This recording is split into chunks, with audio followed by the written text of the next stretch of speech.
यहाँ पर आया था, तनाव के माहौल यहाँ पर बना है। प्राइवेट स्कूल एसोसिएशन हरियाणा प्रदेश ने एक मुहिम चला रखी है कि बचपन बचाओ जीवन बचाओ। हरियाणा प्रदेश में बहुत सारी इलीगल एकेडमी चल रही है जो बच्चों के भविष्य को अंधकार में कर रही है, जो बच्चे के भविष्य को बर्बाद कर रही है, खराब कर रही है। बच्चों के ऊपर इतना स्ट्रेस वो देते हैं, उनके पास किसी भी प्रकार के कोई नॉर्म्स पूरे नहीं है, किसी भी प्रकार के कोई रजिस्ट्रेशन मान्यता नहीं है। केंद्र की सरकार ने कानून बनाया था कि स्कूल गोइंग बच्चा +2 तक का स्कूल टाइम में स्कूल में ही होना चाहिए। तो हमारी ये मांग है कि स्कूलों में पढ़ने वाला बच्चा जो 12वीं कक्षा तक की शिक्षा वो स्कूलों में हो, क्योंकि सरकार सर्वांगीण विकास की, हम भी और सरकार भी इस बच्चे के सर्वांगीण विकास की बात करती है। तो बच्चे का सर्वांगीण विकास विद्यालयों में हो सकता है। विद्यालय में हर प्रकार के हर सब्जेक्ट के पीरियड लगते हैं, स्पोर्ट्स का भी लगता है, कल्चरल एक्टिविटीज का भी लगता है। जिला शिक्षा अधिकारी कार्यालय ये लिपापोती जो कर रहे थे अधिकारी, बहुत दिनों से हम लगे हुए थे कि इसको डायरेक्टर साहब का भी आदेश है कि ऐसे स्कूल और एकेडमी को बंद किया जाए जो सरकार से किसी भी प्रकार की मान्यता प्राप्त नहीं है। और हमने ये आह्वान किया था, हमने ये पहले तो प्रयास किया था कि अधिकारी इस पे कार्रवाई करें, परंतु अधिकारियों की लिपापोती को देखते हुए आज मजबूरन हमें जिला शिक्षा अधिकारी कार्यालय का घेराव करना पड़ा। और इसी कड़ी में आज हमारी अधिकारियों से बात हुई है, उन्होंने कहा है कि हम कार्रवाई करेंगे। अगर वो कार्रवाई नहीं करते तो खुली मैं आपके माध्यम से उनको एक कह रहा हूं कि हरियाणा प्रदेश में इसी प्रकार की जो इलीगल अवैध एकेडमी और प्ले स्कूल जो चल रहे हैं उनके खिलाफ कार्रवाई सख्त से सख्त की जाए, नहीं तो प्राइवेट स्कूल एसोसिएशन कितना भी बड़ा आंदोलन करना पड़ेगा। हम इस प्रदेश के बच्चों के बचपन को बचाने के लिए, इस हरियाणा प्रदेश के बच्चों को शिक्षित करने के लिए हमने ये बीड़ा उठा रखा है और ये काम हम करेंगे। मैं एक बात बड़े दावे के साथ कहता हूँ, प्राइवेट स्कूल एसोसिएशन का अध्यक्ष होने के नाते बड़ी जिम्मेवारी के साथ कहता हूँ, मैं ये नहीं कहता कि बच्चा सरकारी प्राइवेट स्कूलों में जाए, मैं कहता हूँ बच्चा चाहे सरकारी स्कूलों में जाए, इससे सरकार की स्ट्रेंथ भी बढ़नी है। ये डम्मी जो एडमिशन करते हैं उन स्कूलों के भी हम खिलाफ हैं।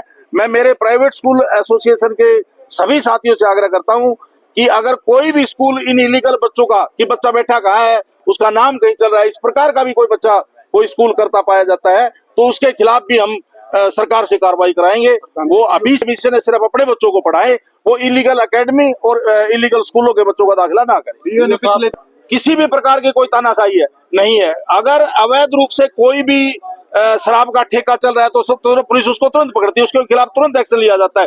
इलीगल कोई भी चीज, और ये तो बड़ा संवेदनशील मुद्दा है, हम ये तानाशाही नहीं, हम अपनी बात का जो एक मेन रीजन है उस रीजन को हम समझा रहे हैं, बता रहे हैं कि हरियाणा के बच्चों का भविष्य खराब हो रहा है। मैं भी सरकार का ये हिस्सा हूँ। सरकार का आदेश है कि इस प्रकार की अवैध एकेडमियां, इस प्रकार के अवैध स्कूल जो चल रहे हैं हरियाणा प्रदेश में वो बंद होने चाहिए। ये डायरेक्टरेट का आदेश है, मेरा नहीं है, डायरेक्टरेट का। इसमें हम तो उसको इम्प्लीमेंट करवाने की बात कर रहे हैं। इसमें तानाशाही, अपनी बात को रखना तानाशाही है तो वो तानाशाही मैं करूंगा। लगता है अगर समाधान नहीं करेंगे तो और आगे बहुत बड़े आंदोलन ये प्राइवेट स्कूल एसोसिएशन करेगी। स्कूल भी हम बंद कर सकते हैं, परमानेंट स्कूलों को, अपने स्कूलों को बंद करके चाबियां प्रशासन को सौंप देंगे और बहुत बड़ा आंदोलन से वो रैली के रूप में वो किसी भी प्रकार से हमें कुछ भी करना पड़े, हम इन स्कूलों के बच्चों को, इन भविष्य बचाने के लिए, हरियाणा के बच्चों का भविष्य बचाने के लिए, बचपन को बचाने के लिए हम ये आंदोलन कर रहे हैं। और इसमें पेरेंट्स से भी आप लोगों के माध्यम से आग्रह है कि सरकार के अधिकारी बार बार ये आग्रह करते हैं कि रिकॉग्नाइज्ड स्कूलों में या सरकारी स्कूलों में बच्चों का दाखिला करवाएं, इस प्रकार के जो अवैध एकेडमी और या अवैध स्कूल में उन बच्चों का दाखिला ना करवाएं। सरकारी कर्मचारी कहीं ना कहीं इसमें इन्वॉल्व है। जब टीम बढ़ती है, टीम जाती है, उससे पहले वो स्कूल छुट्टी कर देता है, तो स्कूल ये अधिकारियों के द्वारा खंड शिक्षा अधिकारी कार्यालय से, जिला शिक्षा अधिकारी कार्यालय से फोन चला जाता है कि इस प्रकार की कोई टीम आपको चेक करने आ रही है। तो ये मिली भगत के सिवा तो बिना तो ऐसे इस प्रकार के काम होते नहीं है। मैं बिल्कुल खुला आरोप लगा रहा हूँ जिला खंड शिक्षा अधिकारी कार्यालय पे कि वहां के जो कर्मचारी हैं वो इस प्रकार का काम करते हैं। उनको भी चेतावनी दे रहा हूँ, वो भी सुधर जाएं, अपने आप को सुधार लें और ये गलत लोग जो है, गलत संस्थान जो चल रहे हैं उनका सहयोग ना करें, मेरा यही आग्रह है। अगर स्कूल की मान्यता है तो अपना रिकॉर्ड पेश करे, जहाँ तक की मान्यता वहां तक के बच्चों को बिठाए। अगर मान्यता 8वीं तक की है तो 8वीं के बच्चे बैठे। कुछ स्कूलों में अभी मेरे पास कहते आ रहे हैं कि मान्यता 8वीं की है, बच्चे 12वीं तक के बैठे हैं, वो उसके खिलाफ भी सख्त एक्शन हो। तो मांग है कि कार्रवाई नहीं की जा रही। देखो 10 तारीख का एग्रीड पार्टी तो वो फिर आप सारे समझदार हो, वो तो दो बात बढ़ा चढ़ा के भी कह देंगे, और तो हमने कह दिया लिखित में दे दें। और जो कानून के दायरे में है, जो मेरी लिमिट्स है, मेरी लिमिट्स के जहाँ तक वहां तक मैं कार्रवाई करूंगा। जहाँ मेरी लिमिट्स बाहर हो जाती है तो डायरेक्टर साहब को भेजेंगे या प्रशासन की जहाँ जरूरत है, तो वो कार्रवाइयां तो हमारी चल रही हैं इनके हिसाब से। तो देखो अब मैं ये करें कि इतने बजे टीम गई, टीम तो किसी भी टाइम जाए उसको रिकॉर्ड तो चेक कर लेगी। मैं ये कह रहा हूँ कि भी अगर उसकी मान्यता है तो ये थोड़ा है कि 2 बजे से पहले तक मान्यता और 4 बजे के बाद नहीं रहेगी।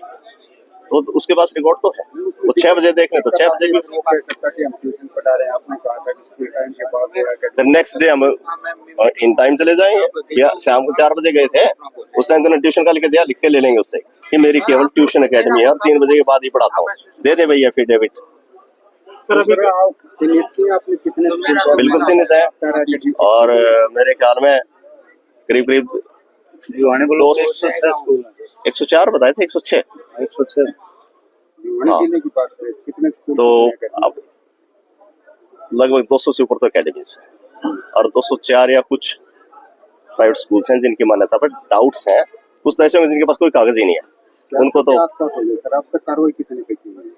कार्रवाई तो अभी कुमार जी के पास रिकॉर्ड है, मैं बता दूंगा जिन दिन स्कूल अकेडमियों पे और प्राइवेट और उनकी रिपोर्ट्स हम तैयार करने लग रहे हैं, जिसमें गलत मिलेगा उसकी खिलाफ एक्शन करते हैं। कोई रिकॉर्ड नहीं है? देखो आपको एक तरतीब से तो चलना पड़ेगा, नियम के हिसाब से चलना पड़ेगा। आनन फानन में तो हम हमारे से ही गलती होगी तो फिर वो उल्टा पड़ेगे बात। कार्रवाई चलेगी ये हमारी ये जब तक ये सारा ओके नहीं हो जाता तब तक। वैसे मेरा तो अंदाजा ये है कि हम 15 एक दिन में सारा का सारा खंगाल देंगे इसको, कहाँ कहाँ क्या दिक्कतें हैं, तो 15 दिन में शायद ऐसा हो जाना चाहिए। हमारी टीमें अलग रिस्पॉन्स टीम्स और ये सारी बना दी हमने, तो टीमें जैसे जैसे रिपोर्ट करती जाएंगे उस हिसाब से कार्रवाई। आरोप लगाया कि ना ये तो कहने को तो कोई कुछ भी कहते, आरोप तो आप पे लगा देंगे, मेरे पे भी लगा देंगे, किसी और पे भी लगा देंगे। आरोप लगाना जितना इस भिवानी में आसान और कहीं पे भी आसान नहीं है।